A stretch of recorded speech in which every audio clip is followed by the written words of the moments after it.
दशहरे के बाद होगी उद्धव से सीट शेयरिंग पर चर्चा। एनसीपी शरद गुट की बैठक में क्या हुआ? आगामी लोकसभा चुनाव को लेकर महाराष्ट्र में एनसीपी शरद पवार गुट ने अपनी कवायद तेज कर दी है।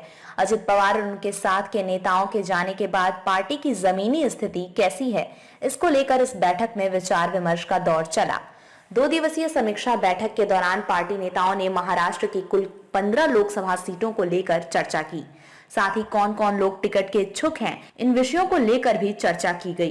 बैठक के बाद प्रदेश अध्यक्ष जयंत पाटिल ने बताया कि इन 2 दिनों में पवार साहब की अध्यक्षता में महाराष्ट्र की लोकसभा सीटों को लेकर बहुत ही गंभीर मंथन किया गया। इस दौरान 15 लोकसभा क्षेत्र से आए हुए सभी नेताओं और पदाधिकारियों ने भी अपने अपने क्षेत्रों में राष्ट्रवादी कांग्रेस पार्टी की जमीनी पकड़ को लेकर अपनी अपनी बातें रखीं।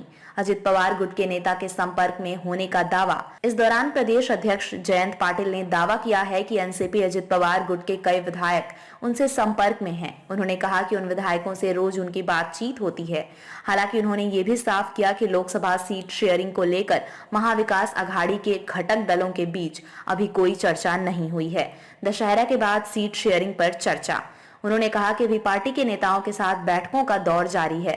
दूसरी ओर उद्धव ठाकरे भी लोकसभा सीटों को लेकर समीक्षा बैठक कर रहे हैं। दशहरा के बाद महाविकास अघाड़ी के घटक दलों के बीच बैठक होगी, उसमें सीट शेयरिंग को लेकर चर्चा की जाएगी। अभी कुछ सीटों पर मंथन बाकी है। जयंत पाटिल ने बताया कि 3 से 4 अन्य लोकसभा सीटों को लेकर समीक्षा बैठक होना अभी बाकी है।